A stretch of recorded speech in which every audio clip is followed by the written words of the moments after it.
nos reunimos para cear, nós estamos ecoando a notícia de que Jesus em breve voltará. Você crê nisto? Glória a Deus, glória a Deus. Hoje pela manhã tivemos uma escola bíblica, também muito edificante, em virtude do capítulo abordado. Tivemos mais uma oportunidade de falar sobre questões escatológicas. Falamos sobre o milênio, sobre as bodas do Cordeiro. Os irmãos se alegraram no Espírito, e eu fico feliz também por testemunhar nos irmãos, em especial os irmãos da base, a alegria em ouvir falar sobre a volta do Senhor. Quero aqui ressaltar aos nossos obreiros a importância de haver um envolvimento mais efetivo com a escola bíblica dominical, que sempre foi uma marca do nosso ministério. Quero destacar a importante oportunidade, o valor da oportunidade dada pelo Senhor a cada um de nós.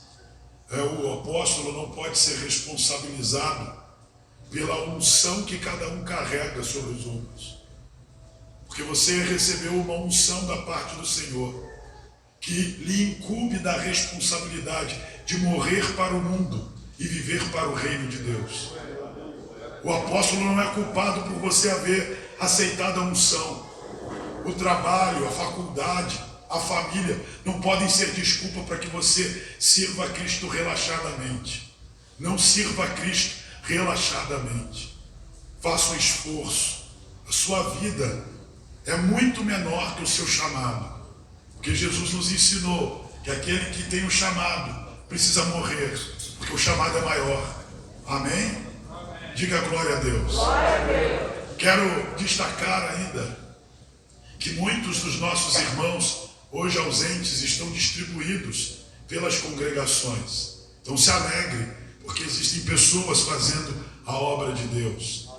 Nosso grupo de irmãos, um grande número de irmãos que vinha do Cantagalo, está aos poucos migrando para Piratininga. Quem pode dizer glória a Deus? Glória a Deus. Temos hoje muitos irmãos nossos em Aldeia da Prata. Quem pode dizer glória a Deus? Glória a Deus. A Lagoinha também tem recebido muitas pessoas. Diga glória a Deus. Com isso está se abrindo espaço aqui. E o espaço precisa ser preenchido com novos convertidos. Quem vai ganhar almas para Jesus? Diga glória a Deus por isso. À medida que nós enviamos irmãos, aumenta a nossa responsabilidade. Engraçado, porque em dezembro eu perguntava para Deus: Senhor, aonde nós vamos colocar mais pessoas? O Senhor criou espaço. Então nós vamos trabalhar para que mais pessoas se convertam, se reconciliem para a glória de Deus. Amém, irmãos? Nós vamos ministrar o período ofertório logo após a mensagem, antes da celebração da ceia.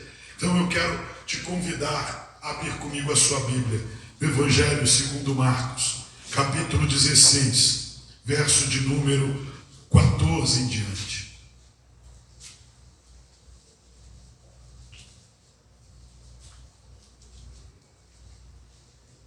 Marcos, capítulo de número 16, verso 14 em diante.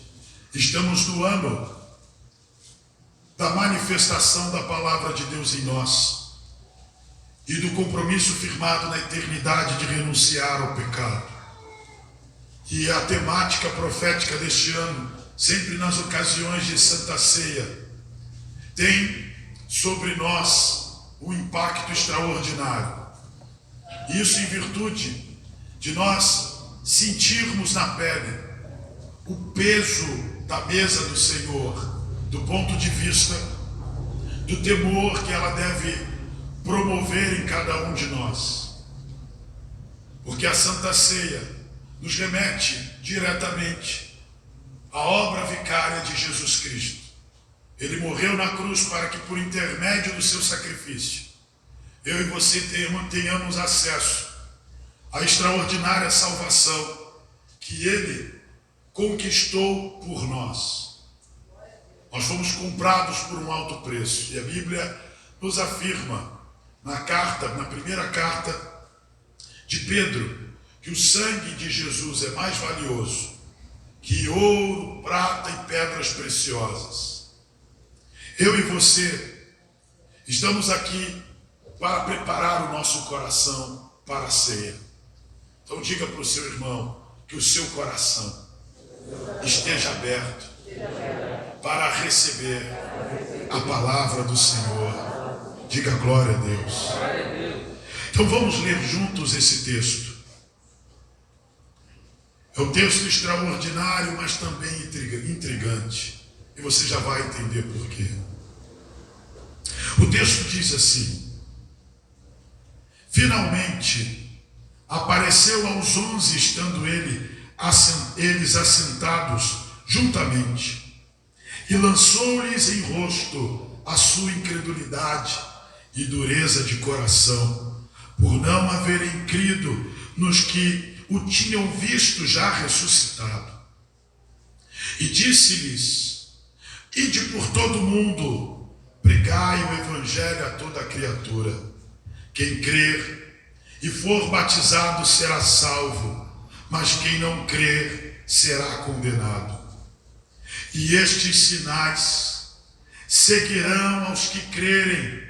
Em meu nome expulsarão demônios, falarão novas línguas, pegarão nas serpentes, e se beberem alguma coisa mortífera, não lhes fará dano algum. E imporão as mãos sobre os enfermos e os curarão. Ora, o Senhor, depois de lhes ter falado, foi recebido no céu e assentou-se à direita de Deus.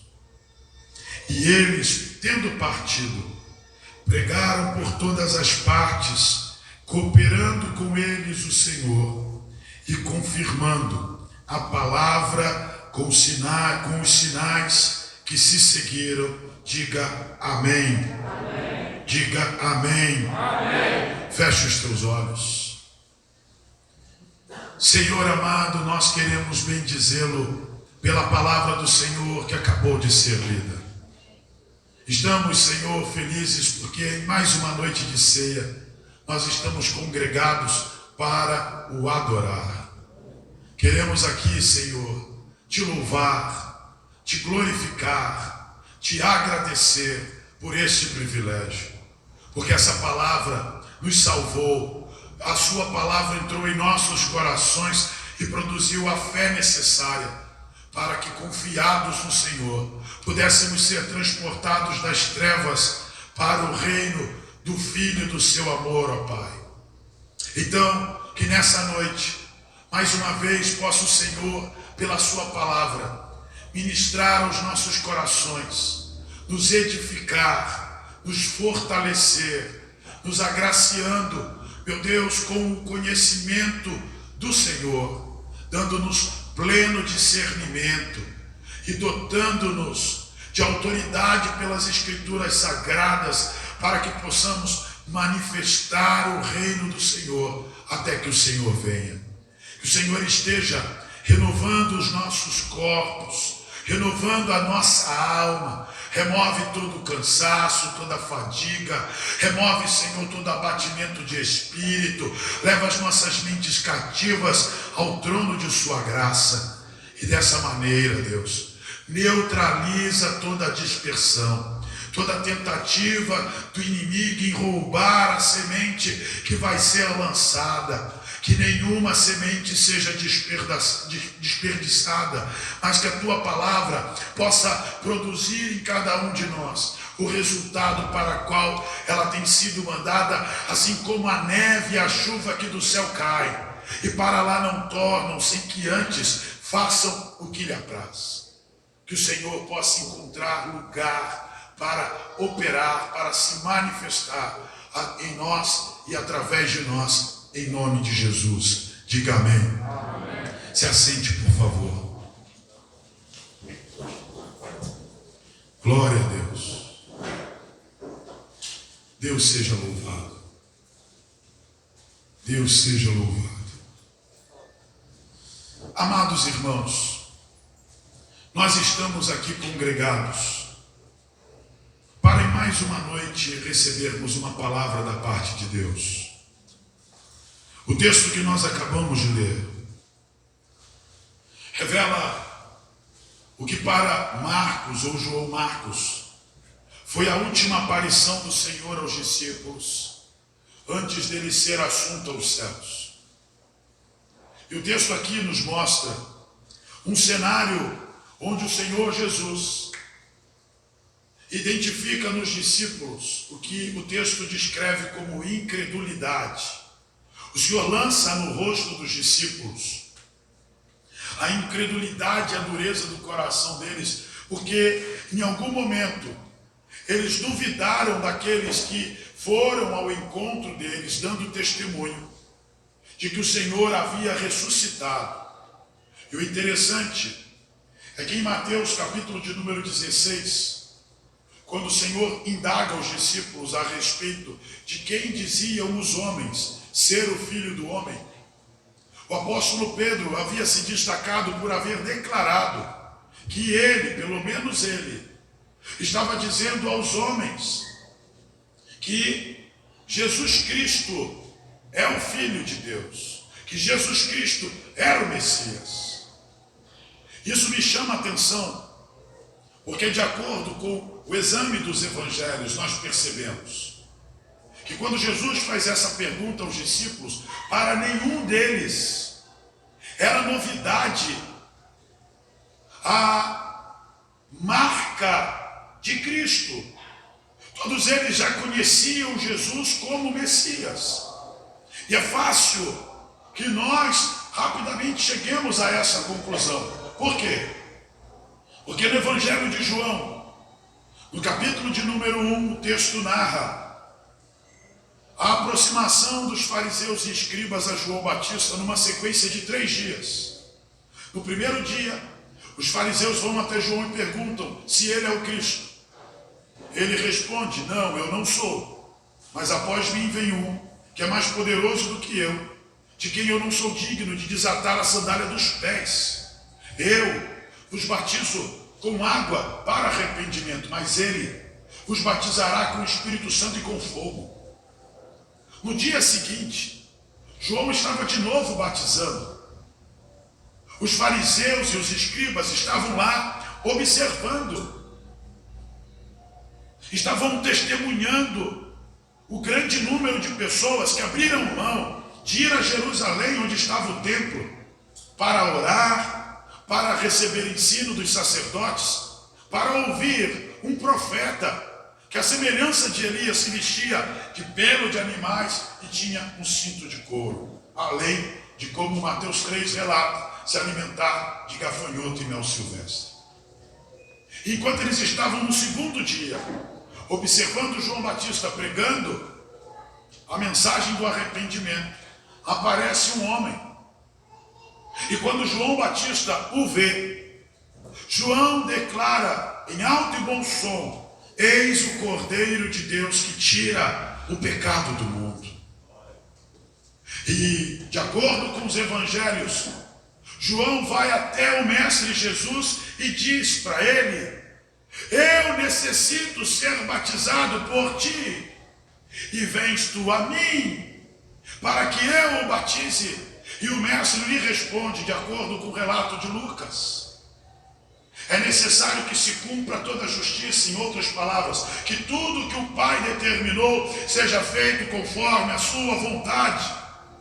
E Jesus é batizado por João, e imediatamente, enquanto ele se batiza, o Espírito Santo desce sobre ele em forma corpórea, e uma voz do céu declara: este é o meu Filho amado, em quem me compraz, em quem tenho prazer. E a Bíblia conta que André e Filipe, que eram da Galileia, estavam na Judéia por ocasião da repercussão do ministério de João, e eles ouvem a voz do céu falar, e a Bíblia diz que no dia seguinte, João Batista encontra-se novamente com Jesus e João de novo diz: este é aquele de quem eu havia dito, de que eu não sou digno de desatar as sandálias dos pés. Foi aquele de quem eu falei, que vos batizará com o Espírito Santo e com fogo. E a Bíblia diz que André e Filipe seguem Jesus até a sua residência na região da Judéia, provavelmente próxima a Betânia, onde morava também Lázaro, Marta, Maria. E a Bíblia conta que eles ficaram com Jesus todo o dia. Então a Bíblia conta que André e Filipe vão de volta para a região da Galileia. E lá ele se encontra com Pedro. Filipe se encontra com Natanael. E eles contam que encontraram o Cristo de quem as Escrituras dizem. Então veja que Pedro, André, Filipe, Natanael, que provavelmente é o Bartolomeu, o discípulo que compõe o universo dos 12, todos eles sabiam que Jesus era o Cristo.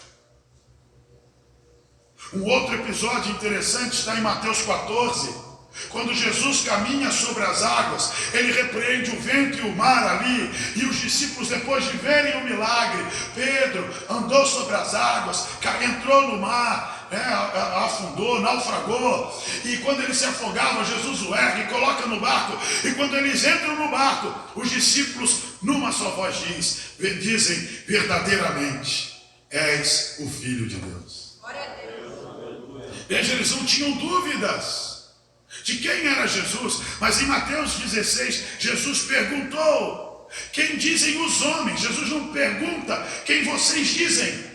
Jesus pergunta quem dizem os homens. Aqueles que nos ouvem, aqueles que são curados, aqueles que são libertados de demônios, os que são ressuscitados, os que comeram dos pães, dos peixes que se multiplicaram, aqueles que assistiram tudo isso, quem eles dizem ser o Filho do Homem?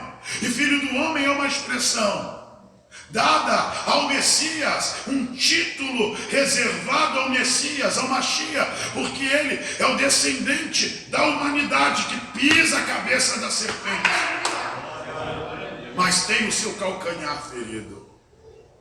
Ele dá a sua vida para nos garantir a vitória.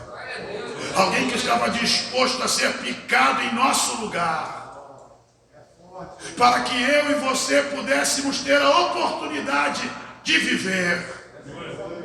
O Filho do Homem. Quem dizem, pois, ser os homens? O Filho do Homem. E aí a Bíblia nos diz que os discípulos começaram a dar as suas diferentes versões, coisas que eles ouviam dizer, e uns ouviram os homens dizerem que Jesus era um dos profetas, o outro ouviu que ele era Elias, o outro ouviu que ele era Isaías, e houve quem ouvisse que Jesus era João Batista, que havia ressuscitado dos mortos. E veja que João não apenas foi morto, ele foi decapitado. Esse tinha muita fé. Mas a Bíblia nos mostra que Jesus não é reencarnação de ninguém. Ele é a encarnação dele mesmo. Ele é Deus. E diante desse quadro, é Pedro quem diz: mestre, tu és o Cristo, o Filho do Deus vivo. Em outras palavras, Pedro se indignou em ouvir alguém sugerir que ele poderia ser um profeta qualquer. Ele se indignou diante da possibilidade de alguém o considerar até mesmo João Batista. Ele falou: mestre, tu és o Cristo, apertando a tecla SAP. Eu não admito que alguém diga isso do Senhor. Tu és o Messias. E Jesus diz para ele: Pedro, não foi carne nem sangue que te revelou isso. Foi meu Pai que está nos céus.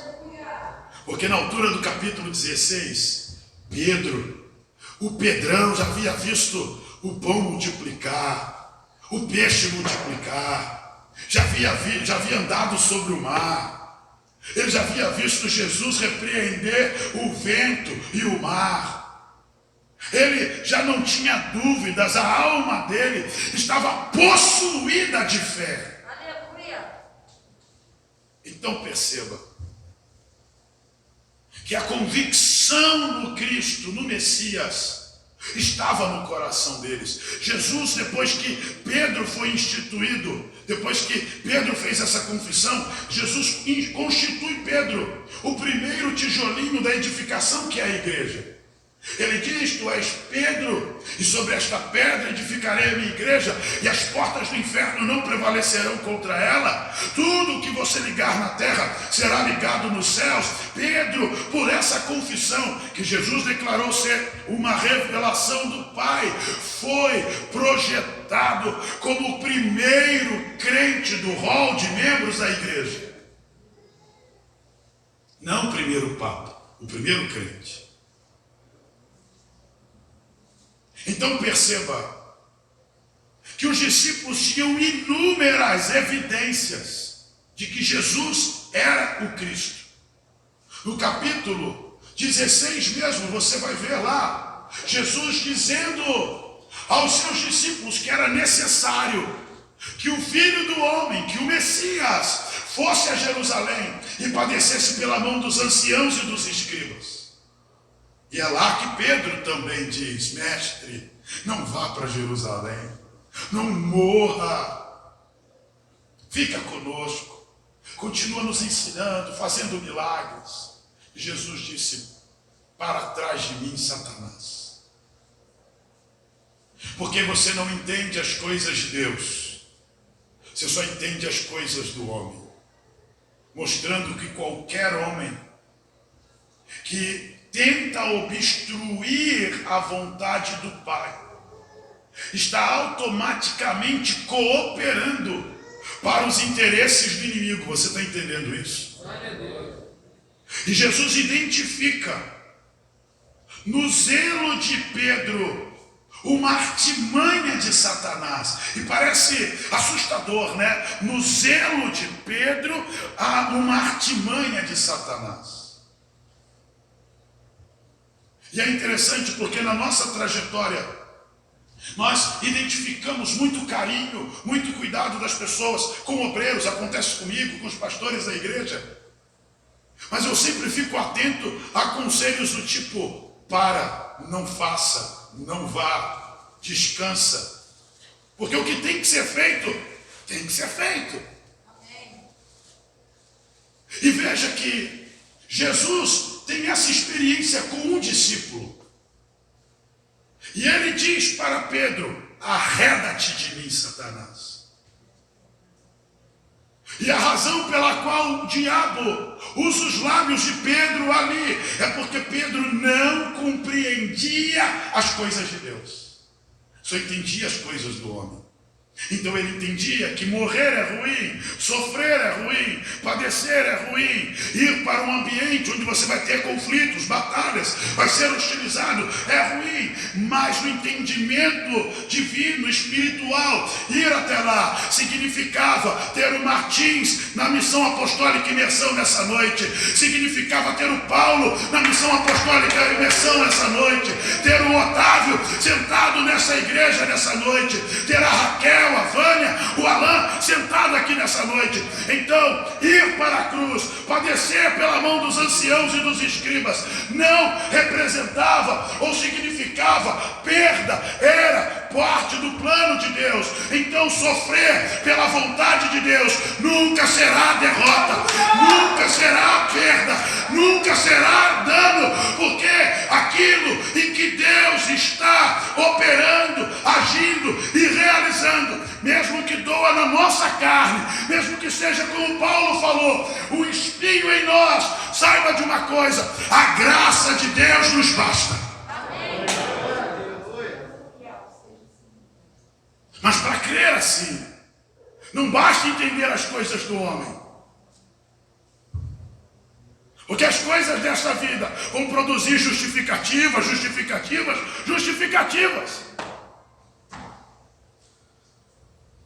Mas as coisas de Deus exigem fé, perseverança, comprometimento. vigor para suportar as aflições. Quem está compreendendo isso? Então veja que eles entendiam quem era o Cristo.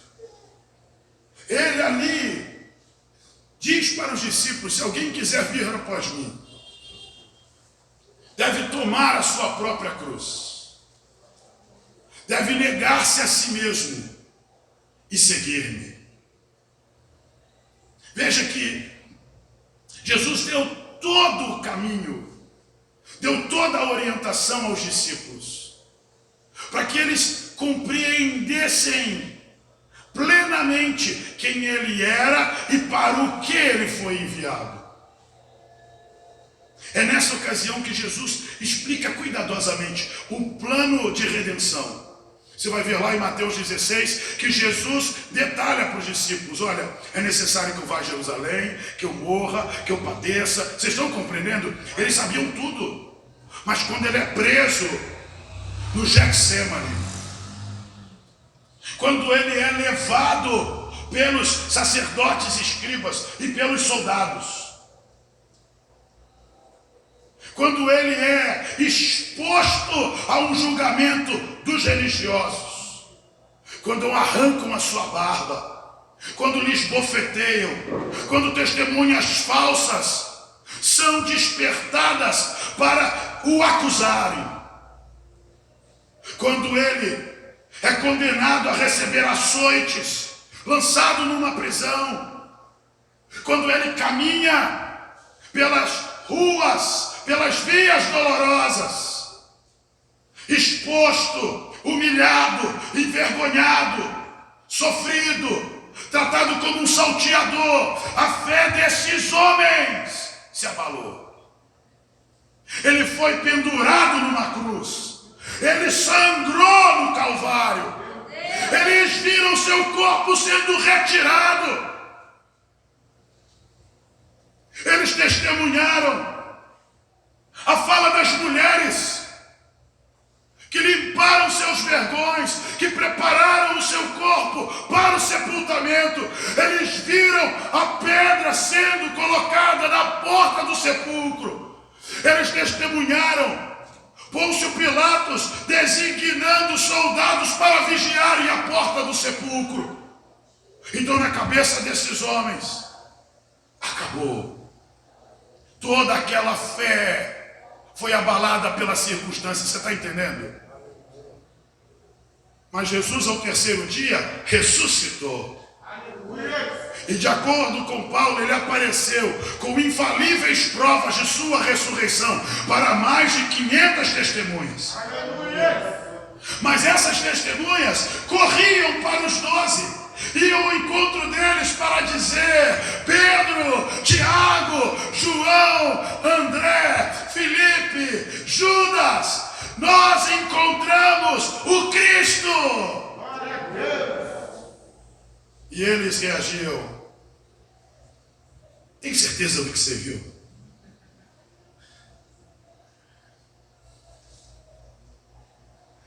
Nós vimos um anjo na porta do sepulcro, ele disse que o mestre ressuscitou. Você tem certeza? A história conta que os 12 se fecharam como uma sociedade anônima. Se trancaram porque certamente eles ficaram com medo de alguém os apanhar, de alguém os prender. Eles não estavam reunidos orando para que Jesus ressuscitasse. Você está entendendo? Eles estavam escondidos. Aí a Bíblia conta que Jesus aparece no meio deles. E alguns imaginavam ser uma visão. Mas ele come com eles. Ele bebe com eles. Ele senta à mesa. Ele dá instruções. E os repreende.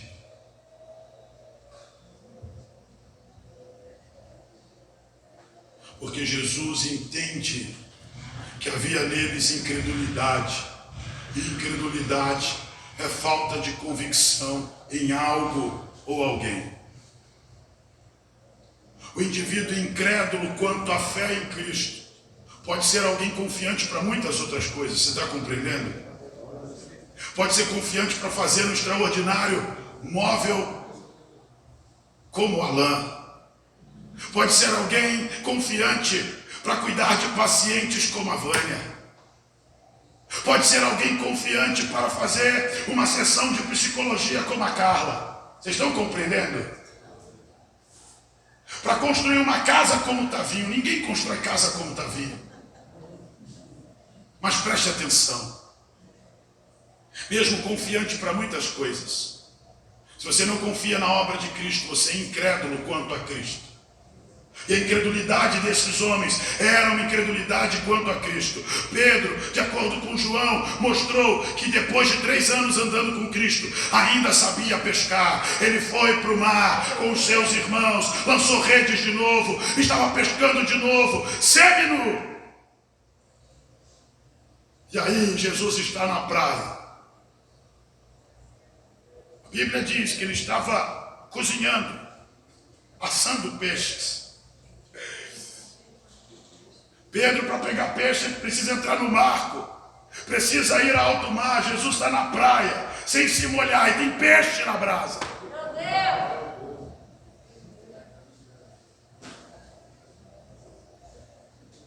E a Bíblia conta que quando eles discernem que é o mestre, eles vão ao seu encontro. Você está compreendendo? Por isso Jesus repreende-os, porque a incredulidade deles os faz voltar sempre para o lugar de onde Jesus os chamou, para o lugar de onde Jesus os tirou. E muitos de nós tem momentos de uma fé estupenda, extraordinária, mas quando vêm as decepções, as frustrações, as lutas, as dificuldades, acredita que a solução é voltar para o que era antes. Fazer o que fazia antes, agir como agia antes. Mas diga para o seu irmão, você foi transformado.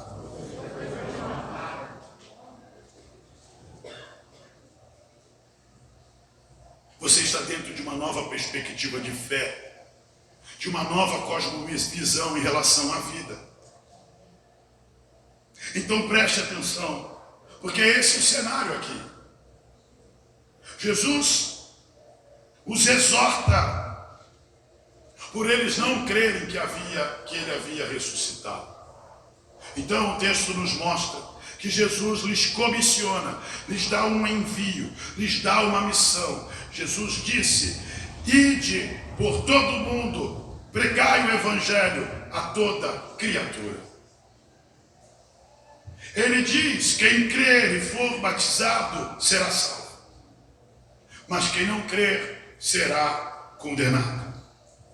Jesus consegue em 2 frases comunicar aos discípulos a síntese de tudo que nós ensinamos veementemente ao longo de toda a vida. E muitos pregadores, eu acredito que eu também, vamos concluir a nossa trajetória, vamos combater o bom combate, acabar a carreira, guardar a fé, e mesmo que preguemos 80.000 horas consecutivas, ainda faltará coisa para ensinar. Mas Jesus conseguiu aqui dizer tudo em 2 frases.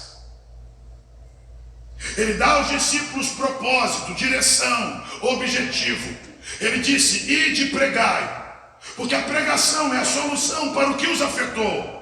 E o que os havia afetado? A incredulidade. Por que a pregação é a solução para o que os afetou? Porque enquanto eles estiveram expostos à pregação, eles não sucumbiram em fé. Quando faltou quem pregasse, faltou a mensagem, eles foram abalados. Paulo, o apóstolo, talvez propositalmente inspirado pelo Espírito, declarou que a fé vem pelo ouvir, e ouvir a palavra de Deus. Então Jesus oferece aos discípulos um caminho para a erradicação da incredulidade entre os homens: pregar em todo o mundo. pregar para toda criatura. Obviamente, não é possível salvar todos os homens. Não é possível salvar. A pregação só pode salvar aqueles que creem. Por isso o texto afirma: quem crê será salvo. Quem não crê será condenado. A sentença já foi dada, mas o destino dos homens ainda não está definido. A sentença está proposta: quem crê será salvo, quem não crê será condenado. Mas o destino dos homens ainda não está definido, como pregam aqueles que creem na predestinação. Somos nós, individualmente, pela decisão da nossa fé, do nosso coração, que determinamos o nosso próprio destino em Deus.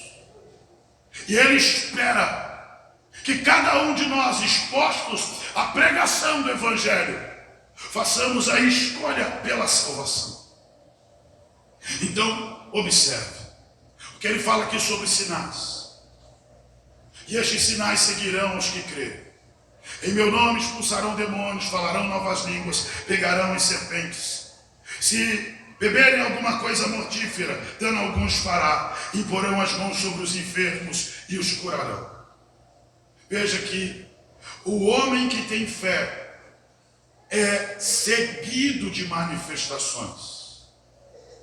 Porque a fé catalisa a eternidade, atrai a manifestação de Deus. Você está compreendendo isso? Então veja que entre os sinais que seguirão os que crerem, estão previstas curas, libertações, batismos com o Espírito Santo, livramentos de ataques demoníacos, porque o texto aqui fala sobre pegarem em serpentes, beberem coisas mortíferas. Está falando de imunidade contra feitiços, imunidades contra ataque de demônios. Um dos grandes erros cometidos por muitos exegetas, muitos pregadores do Evangelho, foi considerar que pegar em serpentes ou beber coisas mortíferas fosse uma afirmação literal. Embora eu não duvide de que Deus possa dar a qualquer homem, em qualquer lugar, livramento. Os leões não comeram Daniel. Então Deus pode fazer. Amém, irmãos? Mas Jesus, em Lucas 10:19, havia feito menção a serpentes e escorpiões, declarando, por exemplo, que os seus discípulos pisariam serpentes e escorpiões e toda a força do maligno, e isto não lhes causaria dano algum. Quem está compreendendo?